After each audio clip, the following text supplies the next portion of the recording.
Hello and welcome to another edition of No Nonsense with Pamela Wallin. Today, a look at how the federal government is faring in the courts. They said no, the use of the Emergencies Act was not justified. They said Bill 69 went too far. And of course, the ruling on single-use plastics, the ban on those plastics, the court has said unreasonable and unconstitutional. So very interesting in the conversation about all the apocalyptic claims about what plastic is doing to our society. I saw a picture the other day. So it said from 2010 to 2050, the world could generate enough plastic to cover Manhattan 2 miles high. Anyway, we're going to the source on this one. Bob Masterson, who was our guest not too long ago discussing the merits of these bans. He is the president and CEO of the Chemistry Industry Association of Canada. And he's kind of the sustainability guy in that organization. He was formerly the VP of Responsible Care, looking at the sustainability initiatives. So Bob, welcome back. Thank you, Senator. Pleasure to be back. Great to see you. So the ruling, unreasonable, unconstitutional, but the federal government is appealing. Where do things stand? Sure. Well, let's just back up a little bit, because the fact is the judgment wasn't specifically about the bans, but the enabling powers the federal government gave itself to ban, which was this idea of adding all plastic manufactured items to then the Canadian Environmental Protection Act Schedule 1 list of toxic substances, so that once they had done that, all plastic manufactured items, the government could then regulate at its will without ever having to produce any new legislation or really any justification for its proposed actions. So the key judgment, this idea of unreasonable and unconstitutional, comes back to this idea of how they went about the listing. They had to have the listing on Schedule 1 to use CEPA to then make the bans. So just a minor, not unimportant, but no. But there's this piece because that deliberately. Do you think they were trying to circumvent? I mean, to just declare all plastics toxic seems a tad extreme. Well, it's a good way to get people concerned and hyped up about plastics without thinking really about the risks that are posed by individual products made from plastics, which I think is a key part of the federal judge's decision. So that's where we are today. I would note the federal government has appealed the decision of that judge to the Federal Court of Appeals, and just last week, the Federal Court of Appeals did come back and has granted the federal government its leave to appeal, and also the federal government asked for a stay. What does that mean? It means the law still stands as it was. So if you were selling today, or if you thought, given the judge's decision, that you could sell plastic straws today, you'd be mistaken, because the stay says that law that the federal government passed, that regulation, stays in effect pending the outcome of the federal court's appeal decision, which could come later this year. So they were granted a speedy appeal and they were granted a stay. So what does that suggest to you? That this is somehow going to be overturned, or how do you? That's, you never know what, I mean, the law is a very tricky piece of the English language, as you know, and it can mean a lot of different things in different contexts. So I think it's a really open decision. What I do think, though, is even if the appeal goes quickly, meaning this year, and I think all parties are interested in because all parties have to be willing to move forward in a timely manner. I think there is interest in seeing this go in a timely manner. But no matter the outcome, I would expect whichever party finds itself on the other side of the judge's decision, whether the federal government is still considered to be in the wrong place, or if this time the appeals court says, the federal government was okay, I would expect it will be appealed right to the Supreme Court, and then that itself is a very lengthy process. So we could be living with some, uncertainty in terms of what the law actually says for some time to come. But in the meantime, the listing stands, and the regulations that are in place today do stand. So this is a real issue for industry, for consumers, for the retail sector. what do you do? Do you carry on and live by the rules because the stay has been granted, or do you say, look, we've got to get back to business, our customers are upset, there's more development in the industry, we're coming up with new products every day, should we put money into that or not? Like, this is a really difficult Yeah. place. Yeah, so the key rule that's in place, or the regulation that's in place, clearly is the ban on Yeah. the so-called 6 single-use plastics. But the federal government has public consultations underway and has proposed instruments in a number of other areas. So I think you've talked to some folks from the retail industry and talking about the use of plastics in their industry, and the federal government's proposal to place some limits on that through what's called a pollution prevention initiative. The government is coming up with rules around recycled content in products, an expectation that by 2030, certain products would contain 50% recycled content, and also rules around, which are included in that, rules around labeling. What does it mean to be recycled? And I think that latter part around recycled content and the labeling, there's reasonable alignment with industry on the objectives. There's some questions about timing and some of the details, but the government has the authorities to put these in the public space for consultation, and you can't ignore that. You've got to have your say, both as consumers, individuals, but also as industry. You've got to have your say in all these processes. I think definitely the court decision has slowed that down a bit. We will see whether the government completely presses ahead and puts some of those into force, or whether it will wait until the appeal decision before it moves ahead. But I would say the policy environment continues, even if the formal rulemaking has perhaps been delayed a bit pending this appeal. I'm just thinking that with the decision on the Emergencies Act and the government really having its wrist slapped on that one, and the question of them going ahead with the going into people's bank accounts, that this is now a slightly different environment, if you will, for them to be responding. Do you think they would go ahead and start punishing anybody that was in breach of this law? Well, they certainly have the authorities to do that, to enforce the rules as they are. And our guidance to anybody in business in Canada is don't break the law. The law is law. So how far they go with that, I don't know. But you got to remember too, though, businesses, at least we're talking here about the companies that produce and sell these products. They've had a 2-year window. Year one, from 2022 to 2023, thou shalt not make or import these substances, these products, such as straws or plastic bags. And then beginning in December of this year and going forward, thou shalt not sell.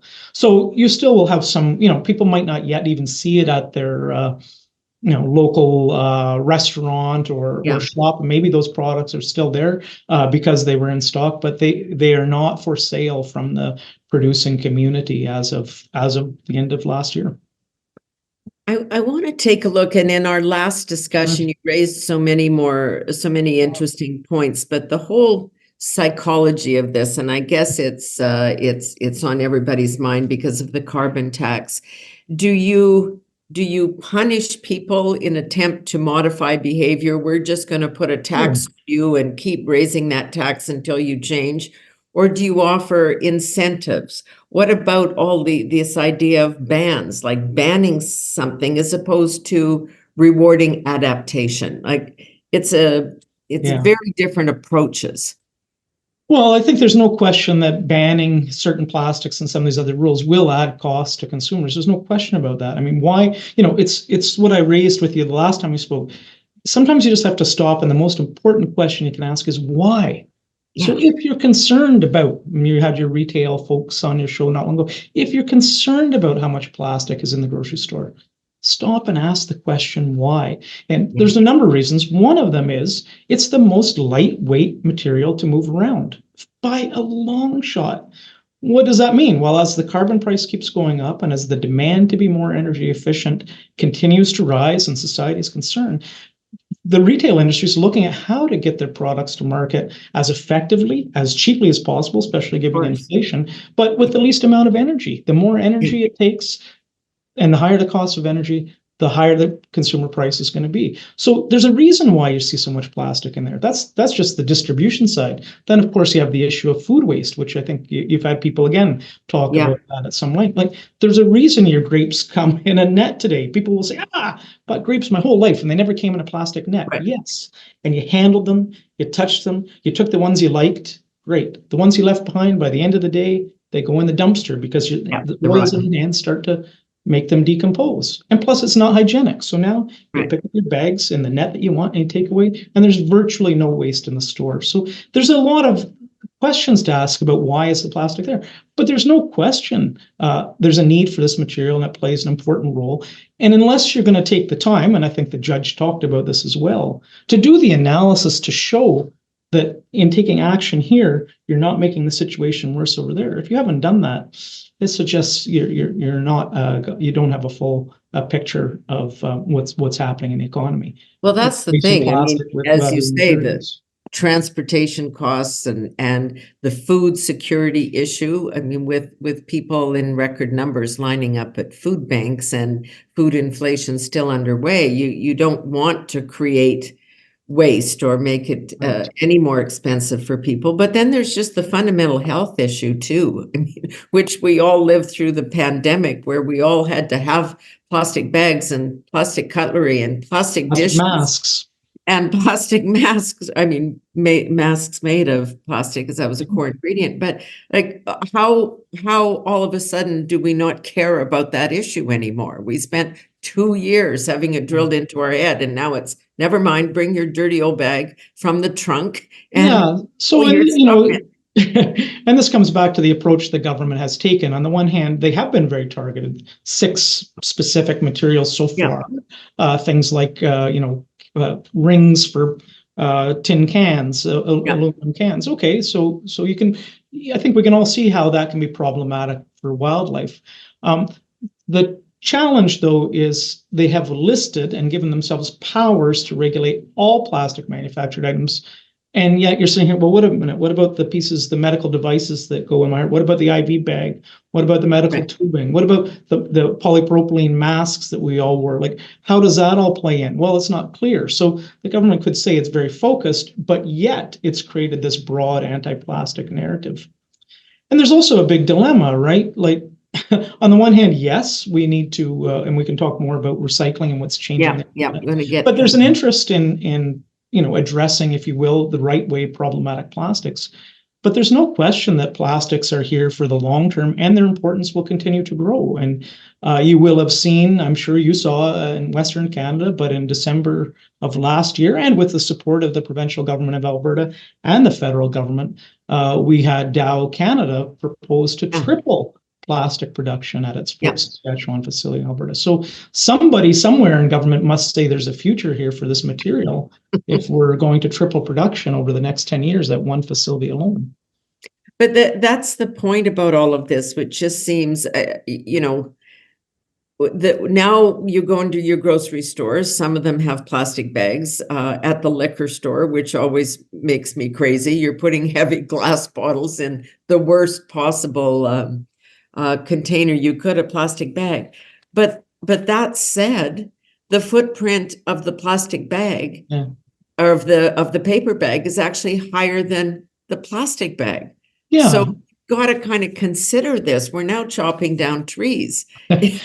Well, everything has consequences, and they can weigh out differently. But again, we would certainly say consumer choice should play a role in this in terms of the material. And you can send signals, a signal of, hey, it's 25 cents if you need a bag in the store. That alone made a lot of people more interested and more thoughtful about bringing their own bags, which is a great solution to the store. And you can certainly provide paper bags too. I think where people, and you see this in Calgary now, for instance, in Edmonton, where they're starting to get very upset is, well, wait a minute, you've banned this stuff, but now if I want a paper bag, now you want to charge me a couple bucks, and I go to my drive-through and you're going to charge me a surtax just to get my paper bag? Like, now you've really got people upset. So you should actually explain this, because it's being written about.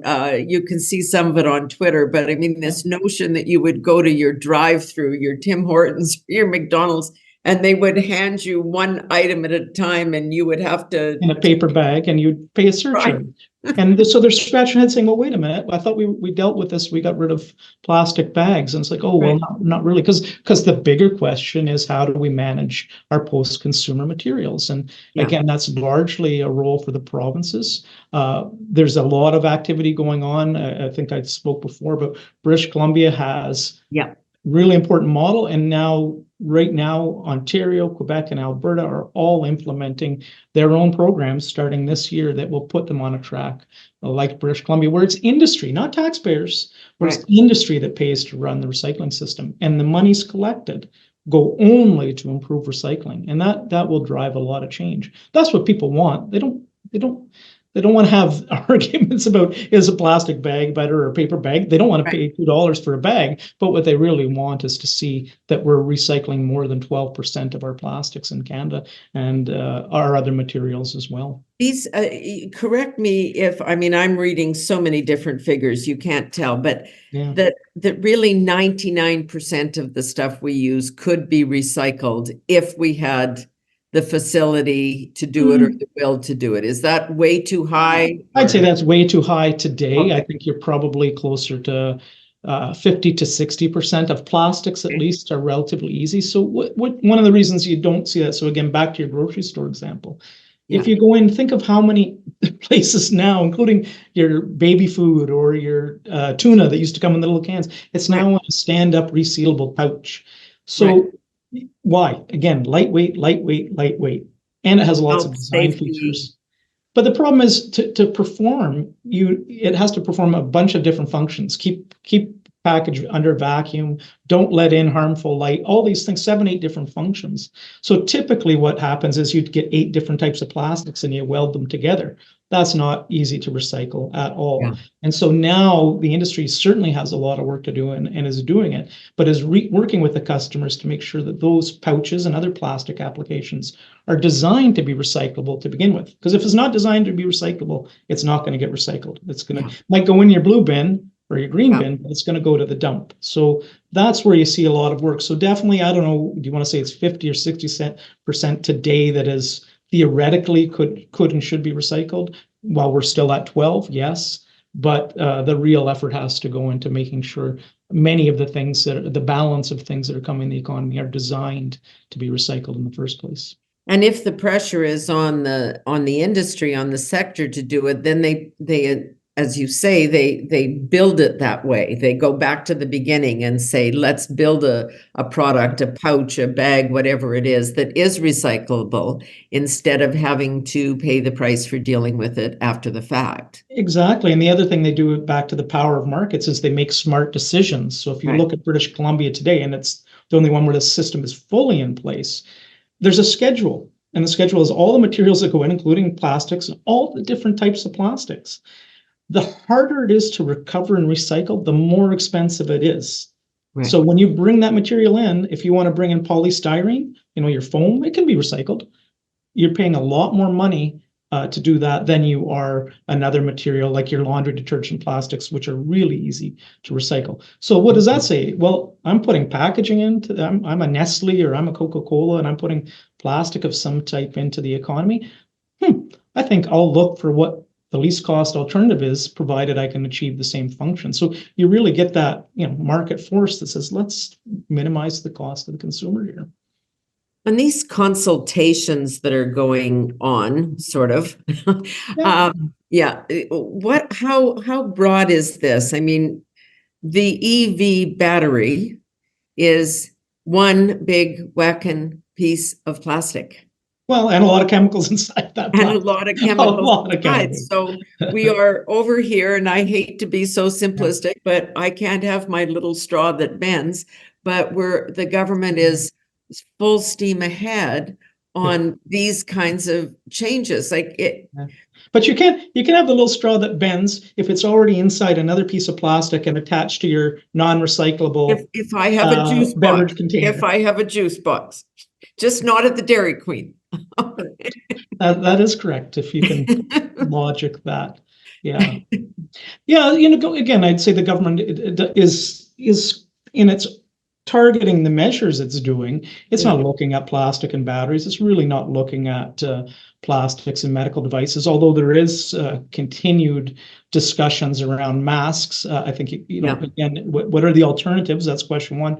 Question two is, even if you can recycle these, if someone's sick, these are basically hazardous waste. You're not going to be handling these and moving them Right. around. So that's a tricky one. But I don't think they're coming after the car batteries and the plastic in them. But again, you've got this, which is what industry said primarily, is you can't legislate all plastics as one. Every one of these applications is different. So focus on the ones that you think are problematic. Let's work on how we can manage those in the economy to prevent harm. But we're spending our time responding to this broad agenda for all plastics that perhaps isn't productive, given some of the examples you've mentioned. It's funny that we have to keep going to the courts to say, please do your policy homework. Please think Yeah. through the consequences of your actions. Please look at this in the larger context and, not pick on six things because it looks like you're really dealing with the environment. And it seems that is almost a no-brainer, yet we've got the judges, the courts having to intervene saying, go back to the drawing board. It appears that's what they're saying. Again, they've got the appeals, and then there's also Supreme Court that will ultimately decide. But Right. it does feel that way. And I think, again, as industry at the time, some of these bans were talked about. We talked about how to deal with it in a narrower way. There could have been amendments to SEPA that gave the federal government powers to do things around waste management that they don't have, because in addition to industry, don't forget, you had provinces that also participated in this legal challenge. And Yeah, when they they said talk about that's their bailiwick. unconstitutional, Yeah. that wasn't about industry. That's the unreasonable side. The unconstitutional side, in this case, is clearly what's the balance of authorities between the provincial and federal governments. And I think the examples in most cases where Canada does well, it's when municipal governments, provincial governments, and federal governments line up together and say, this is how we want to deal with this problem. And I think that's what's missing here. You've got a federal government that has an approach that's focused on a certain portion of the population, largely in urban centers, and not thinking about the needs and wishes of the rest of the constituents. It's easy, and it's a challenge for industry, right? There are certain non-governmental organizations who are fundraisers, and when they can come to the government and say, well, look, I've got 150,000 monthly donors, it's easy for governments to say that's 150,000 voters. With industry, you talk about billions and billions of dollars, but billions of dollars don't vote, and that can be a challenge to figure out how can you have your voice heard. Right. But I think, again, certainly Calgary and Edmonton in these past few weeks, I think people are starting to hear their voices heard on this issue. We'll see if the city council in Calgary decides to change direction this week, but there's a limit. Maybe that's the kind of thing that has to happen. I mean, I live, as you know, in a rural area, so plastic garbage bags are pretty important to me. I'm not going to put out my food waste in a paper bag because I'll have more animals than I can ever deal with. So, but when it hits people where they live, like they can't go to the drive-through without taking their own dishes with them, maybe they'll start to see it in a larger context that represents the whole country, not just where they live. Yeah, and I think you could also, there's certainly a case to be made, and there are things, if there are things that can be recycled today, then why are we banning them? Why don't we just say those have to be recycled, right? On the other hand, there are things that aren't yet, and I gave examples, aren't yet recyclable. Then you provide a reasonable, tight window of opportunity to say to industry, look, either you make the switch, transform that product, or we've got other tools to use. But we've come down with a sledgehammer on a fine finishing nail and a plaster wall, and it's not necessarily the right solution, at least in our eyes. So back it up a little bit. Like you can say to some degree, of course, I think it's obvious to people that this is about politics. The federal government has put its eggs in the climate change basket, and 365 days a year we hear about that. But inside the public service, where ideas and policies and facts are supposed to be dealt with and moderated, is there the level of expertise to do this? I mean, how can somebody at Health Canada talk to somebody at, Environment Canada and say, look, we need this kind of plastic and it won't be recycled because it's a health issue? Or does any of that happen anymore, or it just doesn't matter? It's all politics all the time. Well, I think it depends on the issue. We have a tremendous public service here in Canada. Yeah. Most of the issues we deal with, we would say they're very honest brokers. They listen to all range of opinions and provide good advice. But having said that, you are correct. There are issues that are driven from more of a electoral agenda rather than a policy agenda. And let's be honest, all governments of all stripes find themselves in that position at different types. Yeah. And in those issues, the public service has much less flexibility. It's not a question of we want to do this and we want a result. It's do it this way by this date and just get it done. And so, I don't criticize the public service for that, but again, there are a handful of issues, and you've named two of them already, that would appear to be much more electoral driven than policy driven. I've got to say, we do see that as well with legislation from the Senate side of the process, right? Because all the bills come to us in one way or another, and just bill after bill after bill, not just on these issues, have not actually, it seems, gone through that basic charter proofing, right? Like let's at least get the basics covered, because it's, governments are allowed to have their own point of view, but the legislation should stand. We're kind of back to this. Everything ends up in the courts. Like if we did this first, maybe we wouldn't spend so much time there.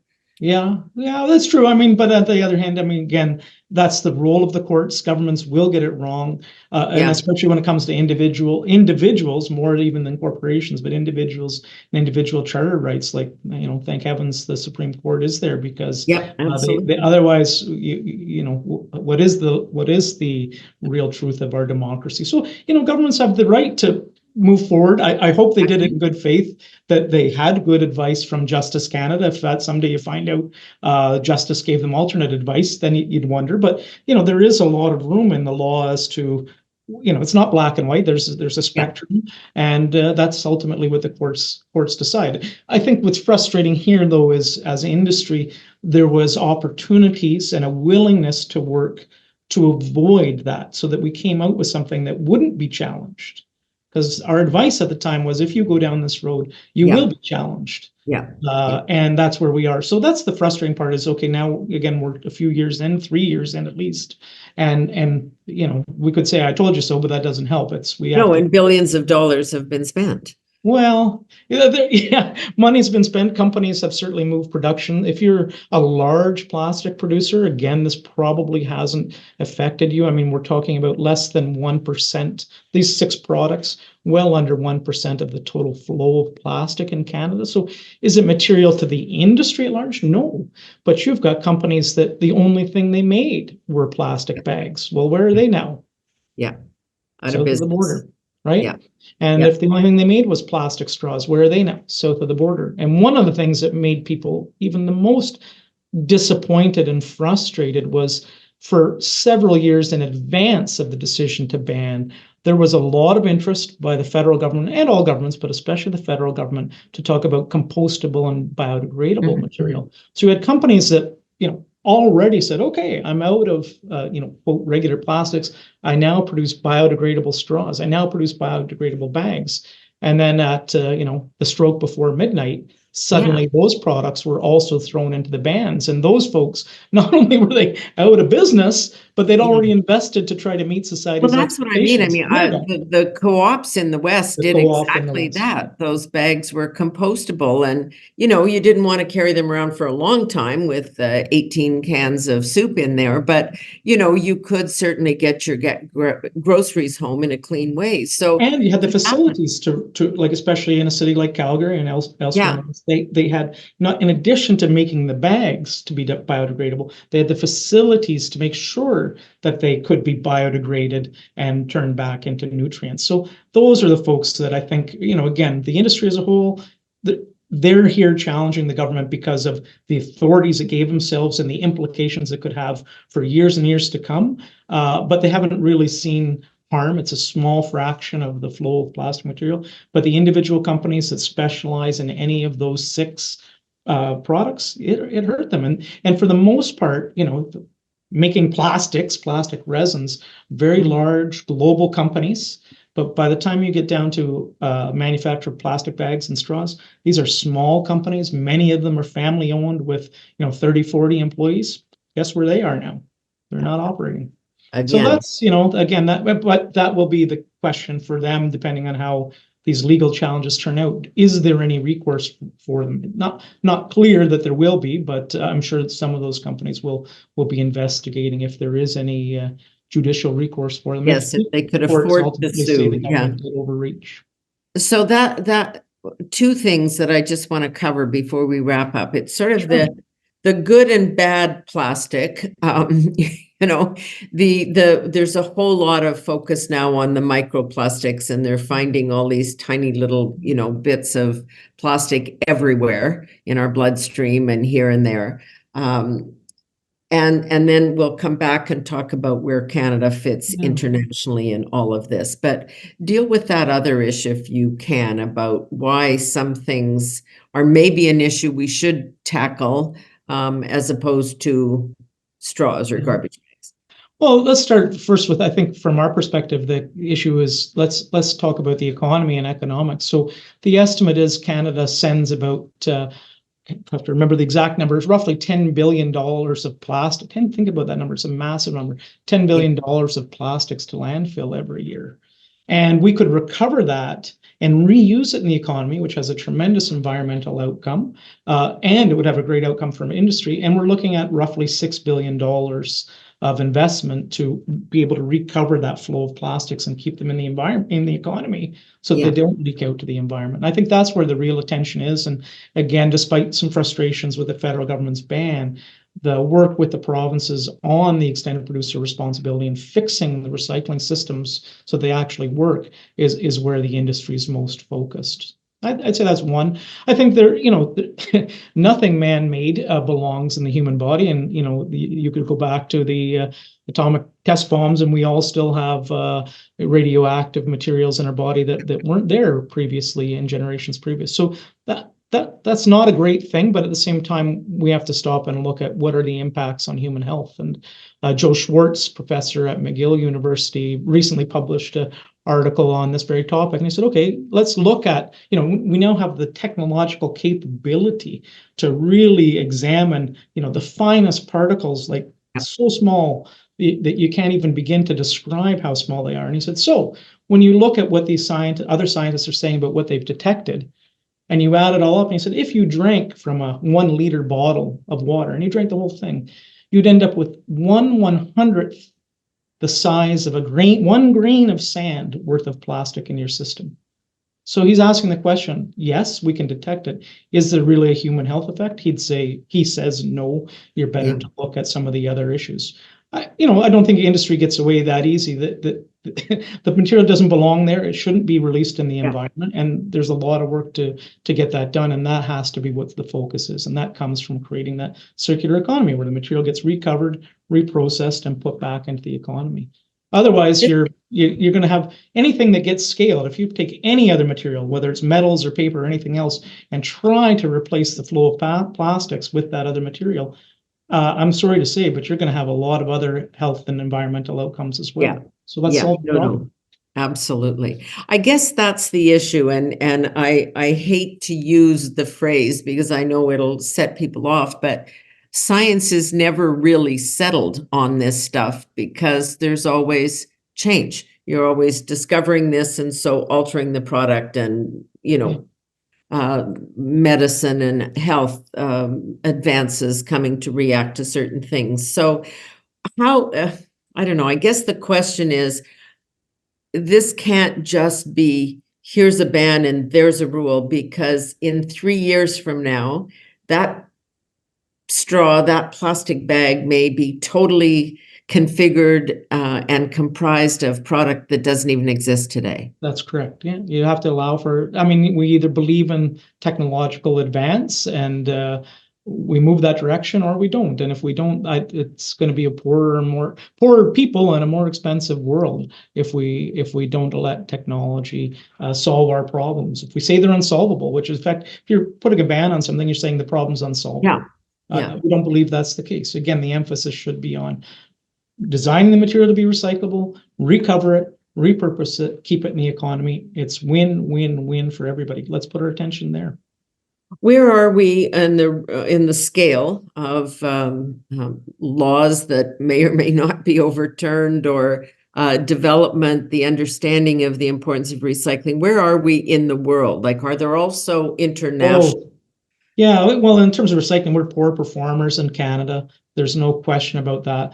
But again, a bit like our energy equation, one of the reasons is we have a very small, very diverse, distributed population. Yeah. Recycling rates much, much higher in Japan or in key European countries, but you've got a very concentrated population. Yeah. These things don't have to move around very much, and the production's very closely located to where the population centers are, and you can repurpose them. So we've got quite a bit of work to do in Canada, but our distances will make it tougher for us and others. But we've, with all things recycled, it's not just plastics. We've been blessed to have so much land, and the easy solution is, we'll put it over there and forget about it. And I think that's not acceptable for most Canadians today. And that, again, not just for plastics. So what's the one big thing? You could wave your magic wand there, Mr. I'm in charge of sustainability in the chemical industry. What's one thing that would be a total and complete game changer, do you think? Oh, there is no single silver bullet, but as a policy measure, the extended producer responsibility, again, the experience from British Columbia. Yeah. In 5 short years, they've more than doubled the amount of plastic being recycled in the province, completely paid for by industry, nothing to do with taxpayers, and they keep investing to raise those rates. They're now over 50%. They're going to 75%. They've done this in 5 years. It's not going to take a generation, but it's going to take targeted investment.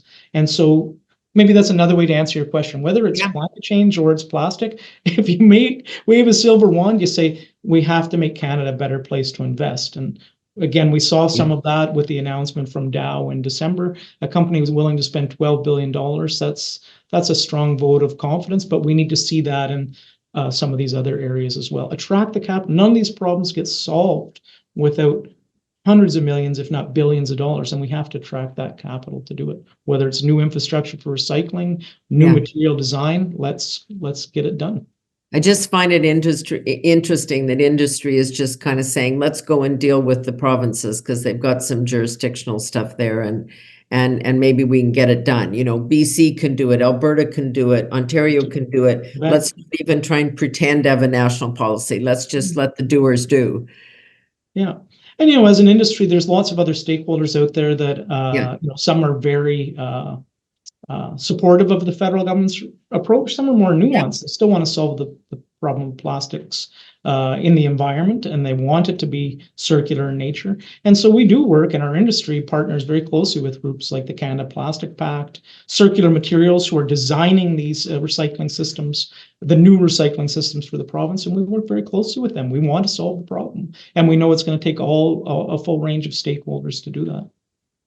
Always good to talk to you. You have insight, and what I like particularly is that you offer solutions. It's not about criticizing. You're just saying, here, we can fix this. Why Why the hell don't we do it? Well, maybe we'll talk again in April. We have the international community coming here, parallel to, you've heard a lot about the Conference of Parties meetings for climate change. So the international community is in the process of negotiating a global plastics treaty. And the next round of negotiations will be right here, called INC4, right here in Ottawa in late April. So that's going to generate a lot of attention on the issues of plastics in Canada, and perhaps there'll be a chance where to find you. We're going to come back and ask you. Absolutely. Well, thank you for your time. That's really great. Thanks, Bob. Bob Masterson, the President and CEO of the Chemistry Industry Association of Canada. And you can tell, a person who cares about this issue and is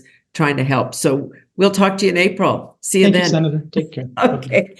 And that is it for this edition of No Nonsense with Pamela Wallin. We'll talk soon.